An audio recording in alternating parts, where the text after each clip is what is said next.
시어머니, 신경 쓸 것 없어. 이제 힘도 없으시고 뭘 할 수 있겠어. 그 말을 들은 순간 저는 손이 떨렸습니다. 저는 올해로 73입니다. 평생을 참고 살았죠. 남편 뒷바라지하며 아들 키우며 그렇게 한평생을 살아왔습니다. 그런 제게 유일한 자랑거리가 있었어요. 바로 며느리 혜진이었습니다. 혜진이는 정말 1등 며느리입니다. 명절이 다가오면 며칠 전부터 준비를 시작했죠. 송편을 직접 빚고 전도 부치고 한 번도 힘들다는 내색을 하지 않았습니다. 오히려 제가 혜진아, 너무 무리하지 마라 라고 하면 환하게 웃으며 말했어요. 괜찮아요, 어머니. 이런 건 당연한 거잖아요. 새벽이면 제 방 앞에 따뜻한 물 한 잔과 함께 약이 놓여 있었습니다. 혜진이는 제가 고혈압 약을 식전에 먹어야 한다는 걸 기억하고 있었죠. 그 말을 듣고 있으면 친딸이 따로 없다는 생각이 들었습니다. 사실 저는 딸을 못 낳았어요. 아들 하나만 두고 더는 자식을 갖지 못했죠. 그래서인지 혜진이가 우리 집에 며느리로 들어왔을 때 정말 기뻤습니다. 혜진이는 직장도 다니면서 집안일까지 도맡아 했습니다. 평일엔 회사에 가고 주말엔 제 방 청소를 해줬죠. 어머니, 이번 주는 제가 청소할게요. 그러면서 침대 시트를 갈고 창문을 닫고 구석구석 먼지를 털어냈습니다. 손녀 미나도 그런 엄마를 보며 자랐어요. 하지만 미나는 엄마만큼 말이 많지 않았습니다. 가끔 제 방에 들어와 말없이 제 곁에 앉아 있곤 했어요. 제 아들 도연이는 착하지만 소심한 편이었어요. 집안일은 대부분 혜진이에게 맡기고 본인은 회사 일만 했죠. 어느 날 저녁 혜진이가 제 방에 들어왔습니다. 어머니, 국화차 드세요. 눈에 좋대요. 저는 그 차를 받아 마시며 물었어요. 혜진아, 너 요즘 힘들지 않니? 혜진이는 고개를 저었습니다. 아니에요, 어머니. 전 괜찮아요. 동네 경로당에서 만난 김 할머니가 말했습니다. 박 여사, 정말 부럽소. 우리 며느리는 시어머니 생일도 까먹더라고. 저는 웃으며 대답했죠. 혜진이는 제 생일 몇 주 전부터 뭘 해줄까 고민해요. 실제로 그랬어요. 제 생일이 다가오면 혜진이는 몇 주 전부터 준비했습니다. 생일 당일엔 제가 좋아하는 미역국을 끓이고 가족들을 모아 작은 파티를 열어줬죠. 그때마다 저는 생각했습니다. 혜진이를 만난 건 제 인생 최고의 행운이라고요. 이 아이를 위해 무언가를 해주고 싶었습니다. 그래서 결심했습니다. 제가 가진 재산 중 일부를 혜진이 앞으로 미리 증여해 두기로요. 변호사 사무실에 가서 상담도 받았습니다. 남편 제사가 다가왔습니다. 그런데 그 애는 제 허리가 유난히 안 좋았습니다. 병원에서 디스크가 심해졌다고 했죠. 제사 전날 저녁 저는 부엌에 서서 고민했습니다. 전을 부치고 나물을 무치고 탕을 끓이려면 밤을 새워야 하는데 몸이 말을 듣지 않았어요. 한숨을 쉬며 앉아 있는데 혜진이가 들어왔습니다. 어머니, 어디 아프세요? 혜진이가 걱정스러운 얼굴로 물었어요. 그러자 혜진이가 단호하게 말했습니다. 어머니, 이제 이런 건 제가 할게요. 쉬세요. 새벽 4시쯤 됐을 때 저는 잠이 깼어요. 부엌에서 여전히 소리가 났습니다. 걱정이 돼서 일어나 부엌으로 갔죠. 혜진이가 혼자 제사상을 거의 다 차려놓고 있었어요. 저는 높이 쌓여 있었고 나물도 각각 그릇에 담겨 있었습니다. 혜진아, 제가 불렀습니다. 혜진이가 돌아보더니 웃었어요. 어머니, 왜 안 주무세요? 조금만 더 있으면 끝나요. 저는 가슴이 뭉클했습니다. 며칠 후 제 생일이 다가왔죠. 생일 아침 혜진이가 제 방에 들어왔어요. 손에는 예쁘게 포장된 상자가 들려 있었습니다. 안에는 제가 예전에 갖고 싶다고 했던 스카프가 들어 있었죠. 작년에 백화점에서 저런 것도 예쁘네 하고 지나가듯 말했던 걸 기억하고 있었던 겁니다. 저는 혜진이의 손을 잡았습니다. 혜진아, 내가 우리 집에 와줘서 정말 고마워. 너는 내 딸이야. 그날 저녁 가족들이 모여 제 생일을 축하해줬어요. 촛불을 끄며 저는 소원을 빌었습니다. 우리 가족이 항상 이렇게 행복하게 지내게 해주세요. 며칠 후 저는 변호사 사무실에 다시 갔습니다.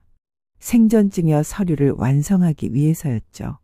며느리한테 얼마나 증여하실 건가요? 변호사가 물었어요. 저는 제 통장을 꺼내며 말했습니다. 이 계좌의 절반을 증여하려고요. 변호사는 잠시 생각하더니 말했습니다. 좋은 며느리를 두셨나 봐요. 요즘 그런 경우 드문데? 저는 웃으며 대답했죠. 네, 정말 하늘이 내린 며느리예요. 서류를 작성하며 저는 행복했습니다. 혜진이가 기뻐할 얼굴이 눈에 선했죠. 봄이 지나고 여름이 왔을 때였습니다. 도연이가 회사에서 돌아오더니 얼굴이 안 좋았어요. 엄마, 요즘 가슴이 답답해요. 제가 놀라서 물었죠. 병원에 가봤니? 도연이는 고개를 저었습니다. 괜찮아요. 피곤해서 그런가 봐. 하지만 며칠이 지나도 도연이의 상태는 나아지지 않았습니다. 어느 날 저녁 식사 중에 갑자기 숨을 헐떡이기 시작했어요. 결국 병원에 가서 검사를 받았죠. 의사가 심각한 표정으로 말했어요. 심장에 문제가 있습니다. 입원 치료가 필요해요. 저는 그 말을 듣고 눈앞이 캄캄해졌습니다. 이번 첫날 혜진이는 저와 함께 병원에 있었습니다. 도연이가 잠든 후 혜진이가 말했어요. 어머니, 걱정 마세요. 곧 나아질 거예요. 그런데 이틀째부터 혜진이의 병문안 횟수가 줄어들기 시작했습니다. 어머니, 오늘은 회사 일이 있어서 못 가요. 항상 회사 일이 많다고 했죠. 저는 이해했어요. 직장 생활이 힘들다는 걸 아니까요. 일주일이 지났을 때 저는 매일 병원에 갔습니다. 하지만 혜진이는 일주일에 한두 번밖에 오지 않았어요. 도연이가 물었습니다. 혜진이는 요즘 너무 바쁜가 봐. 저는 대답하지 못했죠. 사실 서운한 마음이 들었거든요. 어느 날 혜진이가 병원에 왔을 때였습니다. 도연이의 상태를 묻지 않고 다른 이야기를 꺼냈어요. 어머니, 병원비 많이 나오죠? 저는 고개를 끄덕였습니다. 응, 좀 나오더라. 하지만 보험이 있으니까. 혜진이가 말했어요. 어머니, 아버님 보험금이랑 통장은 제가 관리하는 게 어떨까요? 병원비도 내야 하고 앞으로 돈이 많이 들 텐데 제가 정리하는 게 좋을 것 같아요. 저는 그 말에 조금 의아했습니다. 왜 갑자기 돈 이야기를 하는 걸까요? 혜진아, 그건 아직. 제가 말하려는데 혜진이가 끊었어요. 어머니, 지금 정리해두는 게 나중에 편해요. 저는 일단 생각해 보겠다고 했어요. 혜진이는 곧 병원을 떠났습니다. 도연이를 보러 온 지 겨우 30분 만이었죠. 그날 저녁 집에 돌아와 생각했습니다. 혜진이가 왜 저렇게 변했을까요? 예전 같으면 도연이 상태를 먼저 물었을 텐데 요즘은 돈 이야기만 하더군요. 일주일 후 혜진이는 아예 병원에 오지 않았습니다. 전화를 걸어도 받지 않았죠. 문자만 보냈어요. 회사 일로 바빠요. 어머니가 좀 부탁드려요. 자기 남편이 입원했는데 이렇게 무관심할 수 있나요? 도연이도 눈치를 챘는지 말했어요. 엄마, 혜진이한테 너무 기대하지 마세요. 회사 일이 정말 바쁜가 봐요. 저는 아들을 위로했지만 속으로는 화가 났습니다. 그러던 어느 날 저는 혜진이의 전화를 우연히 듣게 됐습니다. 병원 복도에서 전화 통화를 하고 있더군요. 저는 멀리서 서 있었는데 혜진이의 목소리가 들렸어요. 응, 보험금은 내가 받게 돼 있어. 걱정하지 마. 저는 그 말에 귀를 기울였습니다. 통장도 곧 내 명의로 옮길 거야. 조금만 기다려. 제 가슴이 철렁 내려앉았어요. 혜진이는 계속 말했습니다. 시어머니가 좀 까다로워서 시간이 걸리긴 하는데 곧 정리할 수 있을 것 같아. 저는 그 자리에 얼어붙었습니다. 혜진이가 절 뭐라고 한 거죠? 전화를 끊고 혜진이가 돌아왔을 때 저는 모른 척했습니다. 하지만 가슴 속에서 뭔가가 무너지는 느낌이었어요. 제가 그렇게 믿었던 며느리가 제 뒤에서 이런 말을 하고 있었다니요.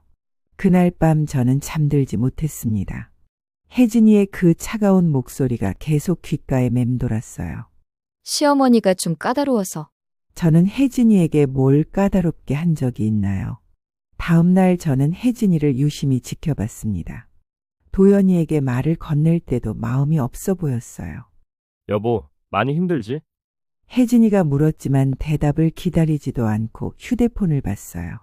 며칠 후 저는 도연이의 통장과 보험 서류를 확인했어요. 서류를 보니 보험금 수령인이 혜진이로 돼 있었습니다. 이건 당연한 거니까 문제는 없었어요. 하지만 왜인지 불안했습니다. 저는 변호사에게 전화를 걸었어요. 제 며느리가 아들 통장을 관리하겠다는데 괜찮을까요? 변호사는 잠시 생각하더니 말했습니다. 법적으로는 배우자니까 가능하죠. 하지만 어머님께서 불안하시면 공동 명의로 하시는 게 어떨까요? 저는 그 말에 고개를 끄덕였습니다. 공동 명의라면 혜진이 혼자 마음대로 할 수 없겠죠. 도연이가 세상을 떠난 건 화요일 새벽이었습니다. 제가 병실 소파에서 졸고 있을 때였죠. 갑자기 심전도 기계에서 삑 소리가 나더니 간호사들이 우르르 달려왔습니다. 의사들도 왔고 심폐소생술을 했지만 소용없었습니다. 심근경색이었습니다. 저는 그 자리에서 주저앉았습니다. 아들의 손을 붙잡고 울었습니다. 아무리 불러도 대답이 없었습니다. 혜진이한테 전화했습니다. 한참을 기다려서야 전화를 받더군요. 어머니? 목소리가 졸린 듯 했습니다. 저는 떨리는 목소리로 말했습니다. 혜진아, 도연이가 갔다. 전화기 너머로 잠깐 침묵이 흘렀습니다. 그리고 혜진이가 말했습니다. 지금 갈게요. 놀라는 기색이 없더라고요. 1시간쯤 지나서 혜진이가 병원에 도착했습니다. 단정한 옷차림으로 화장까지 하고 왔더군요. 혜진이는 영안실로 들어와서 도연이 얼굴을 잠깐 보더니 제 옆에 앉았습니다. 어머니, 힘드시죠? 혜진이는 제 등을 토닥였습니다. 장례식 준비가 시작됐습니다. 저는 정신이 하나도 없었습니다. 혜진이가 모든 걸 처리했습니다. 어머니, 여기 서류에 사인하세요. 어머니, 장례식장은 여기로 정했어요. 혜진이는 빠르고 정확하게 일을 처리했습니다. 마치 회사 업무를 보듯이 말이죠. 역시 든든하다고 생각했었어요. 장례식 첫날 조문객들이 하나둘 찾아왔습니다. 저는 상주석에 앉아서 절을 받았습니다. 혜진이도 제 옆에 앉아 있었죠. 조문객들이 혜진이한테 말했습니다. 상주 부인 많이 힘드시겠어요. 혜진이는 담담하게 고개를 숙였습니다. 눈물 한 방울 흘리지 않았습니다. 저는 이상했습니다. 남편이 죽었는데 눈물 한 방울 안 나온다고요. 이틀째 되는 날 조문객이 다 가고 저녁이 됐을 때 혜진이가 저를 밖으로 불렀습니다. 장례식장 로비 구석이었습니다. 어머니, 이제 현실적인 이야기를 해야 해요. 저는 혜진이를 쳐다봤습니다. 아버님이 남기신 것들을 정리해야죠. 집도 있고, 예금도 있고, 보험도 있잖아요. 상속 문제는 깔끔하게 정리하는 게 좋아요. 저는 고개를 저었습니다. 혜진아, 지금 그런 이야기 할 때가 아니지 않니? 아직 장례도 끝나지 않았는데. 혜진이가 말했습니다. 어머니, 감정적으로 생각하시면 안 돼요. 이건 어차피 처리해야 할 일들이에요. 저는 그제야 깨달았습니다. 혜진이는 슬프지 않았습니다. 혜진아, 너 도연이가 죽어서 슬프지도 않니? 혜진이가 잠깐 멈칫했습니다. 슬프죠. 하지만 눈물로 해결되는 건 아무것도 없잖아요.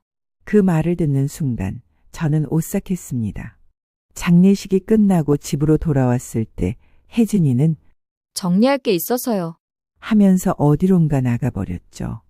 저는 그날 밤 잠을 이루지 못했습니다. 그 차가운 눈빛, 계산적인 말투. 저 아이가 언제부터 저렇게 변한 거지?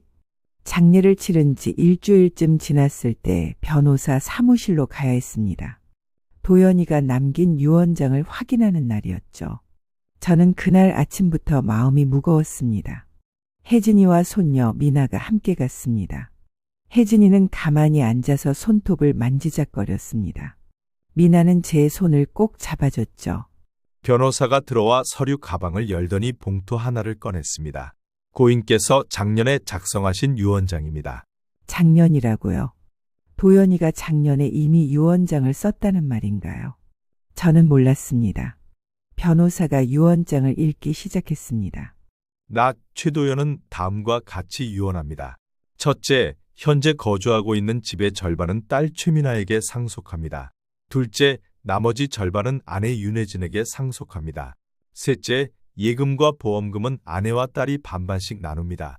저는 고개를 끄덕였습니다. 합리적인 분배였습니다.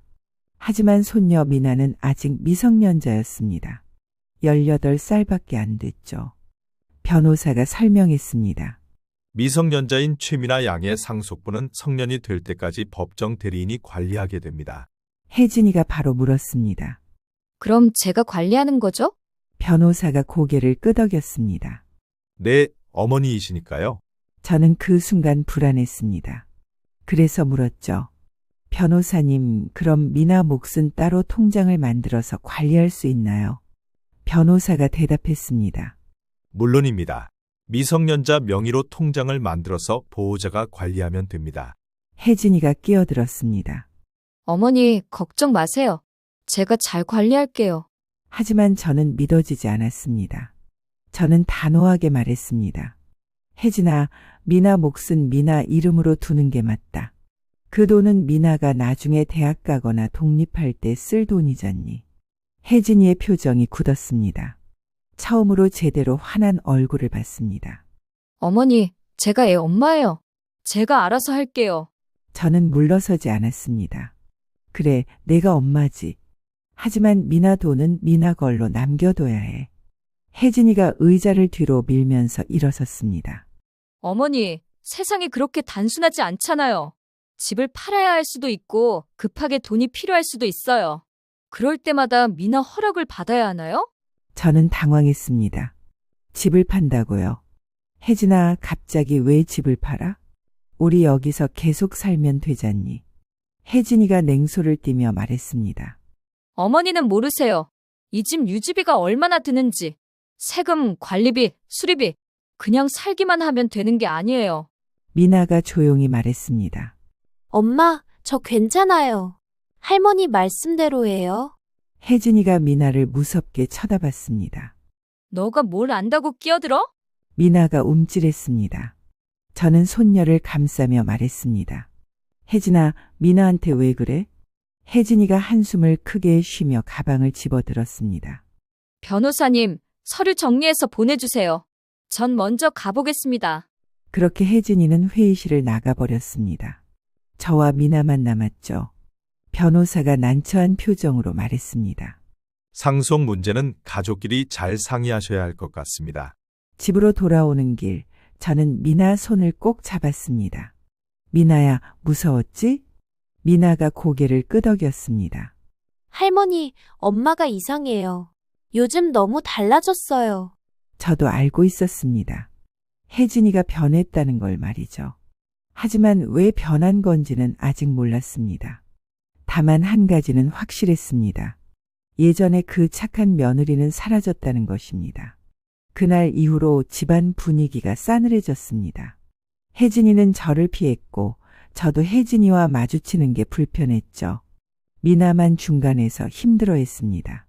할머니, 엄마랑 화해하면 안 돼요? 손녀가 물을 때마다 저는 대답을 못했습니다. 화해하고 싶지 않아서가 아니라 어떻게 해야 할지 몰랐거든요. 며칠이 지난 어느 오후였습니다. 저는 방에서 쉬고 있었어요. 문득 복도에서 혜진이의 목소리가 들려왔습니다. 전화 통화를 하고 있었죠. 걱정하지 마. 그 집이 팔리면 절반은 내 몫이야. 혜진이의 목소리였습니다. 애 몫? 그건 내가 알아서 처리할 거야. 어차피 미성년자잖아. 법적 대리인이 나니까. 저는 그 순간 온몸이 얼어붙는 것 같았습니다. 손녀 미나의 목까지 빼앗으려는 속셈이었어요. 시어머니? 신경 쓸 것 없어. 이제 힘도 없으시고 뭘 할 수 있겠어. 더 이상 참을 수가 없었습니다. 저는 떨리는 다리를 억지로 움직여 방문을 열었어요. 복도에 서 있던 혜진이와 눈이 마주쳤죠. 혜진이는 잠시 당황한 표정을 지었지만 곧 태연하게 전화를 끊었습니다. 혜진아, 제 목소리가 떨렸습니다. 내가 나한테 그렇게까지 할 줄 몰랐다. 혜진이는 한참을 저를 바라보더니 입가에 미소를 띄었습니다. 따뜻함이라곤 전혀 없는 차가운 웃음이었죠. 어머니 들으셨군요. 혜진이는 전혀 미안해하지 않았습니다. 전 이제 제 인생 살 거예요. 어머니는 제 인생에 끼어들지 마세요. 네 인생? 그럼 우리 미나는 어떻게 되는 거야? 미나도 제 딸이에요. 제가 알아서 키울 겁니다. 저는 그제야 깨달았습니다. 이 사람은 처음부터 이랬던 거예요. 착한 며느리 가면 뒤에 숨어서 기회만 노리고 있었던 거죠. 혜진아, 난 널 친딸처럼 생각했어. 내 전 재산도 내 앞으로 증여하려고 했었다고. 그래서요? 그게 제 잘못인가요? 혜진이의 목소리는 점점 더 차가워졌습니다. 전 15년 동안 이 집에서 참고 살았어요. 명절마다 혼자 송편 빚고 어머니 약 챙기고 제사상 차리고 다 제가 했잖아요. 그건 가족이니까 당연한 거 아니냐. 당연하다고요? 어머니는 그게 당연하다고 생각하셨군요? 혜진이는 비웃듯 말했습니다. 그 순간 저는 알았어요. 이 사람과는 더 이상 대화가 통하지 않는다는 걸요. 이제 그만하자. 미나 목마는 건드리지 마. 그건 제가 판단할 문제예요. 그날 저녁 저는 혜진이를 거실로 불렀습니다. 더 이상 피할 수 없었어요. 이대로 두면 미나의 미래까지 위험할 게 분명했거든요. 혜진아, 앉아라. 혜진이는 마지못해 소파에 앉았습니다. 얼굴엔 짜증이 역력했죠. 어머니, 무슨 말씀 하시려는지 알아요. 하지만 전 제 생각을 바꿀 생각 없어요. 너한텐 가족도 의리도 없구나. 저는 천천히 분명하게 말했습니다. 혜진이의 표정이 굳어졌어요. 의리요. 어머니가 의리를 말씀하시는 거예요? 혜진이의 목소리가 갑자기 커졌습니다. 15년 동안 제가 뭘 했는데요? 아침마다 어머니 죽 끓여드리고 밤마다 이불 챙겨드리고 아플 때마다 병원 모시고 다녔잖아요. 그게 다 뭐였어요? 그건 어머니 같은 사람 밑에서 사람 노릇이 가능할까요? 혜진이는 소리를 질렀습니다. 저도 사람이에요. 제 인생에 있다고요. 혜진이는 탁자 위에 놓인 유언장 서류를 집어들었습니다. 손이 떨리고 있었어요. 혜진아, 진정해라. 우리 얘기를. 그때였습니다. 혜진이가 그 서류로 제 뺨을 내리쳤어요. 탁 하는 소리와 함께 종이가 공중에 흩날렸습니다. 저는 그 자리에 얼어붙었죠. 믿을 수 없었습니다. 제가 친딸처럼 아낀 며느리가 저를 때렸다는 사실이요. 서류들이 바닥에 떨어졌습니다. 남편의 이름이 적힌 유언장, 재산 목록, 상속 서류들, 모든 게 바닥에 널브러져 있었습니다. 엄마, 왜 그러세요? 미나의 목소리가 들렸습니다. 방에서 나온 미나가 황급히 달려왔어요.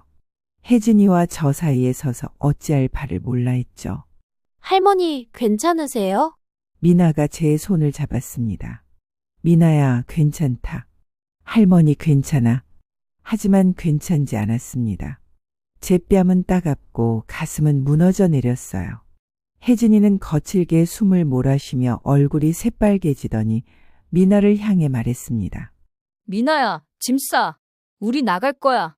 엄마, 무슨 소리예요? 여기서 더 이상 못 살아. 당장 짐 싸라고. 미나는 울먹이며 고개를 저었습니다. 싫어요. 전 할머니 곁에 있을 거예요. 혜진이의 얼굴이 일그러졌습니다. 하지만 더 이상 아무 말도 하지 않고 돌아서 방으로 들어갔어요. 쿵, 문 닫는 소리가 크게 울렸습니다. 저는 그날 밤 미나와 함께 거실에 앉아 있었습니다. 미나는 계속 울었어요. 저도 울고 싶었지만 참았습니다. 이제 제가 지켜야 할 사람은 이 아이뿐이었으니까요. 몇 달이 흘렀습니다. 혜진이는 결국 집을 팔았고 혼자 떠났어요. 미나는 저와 함께 남았습니다. 대학 합격 통지서를 받은 날 미나는 제게 달려와 안겼습니다. 할머니, 붙었어요. 아이의 웃음을 보며 저는 생각했죠. 착한 게 죄가 될 수도 있다는 걸요. 하지만 그래도 괜찮습니다. 제가 지킬 건 지켰으니까요. 앞으로 남은 제 삶을 응원해 주세요. 제 이야기가 오늘 하루에 조금이나마 힘이 되셨다면 구독, 좋아요 부탁드립니다.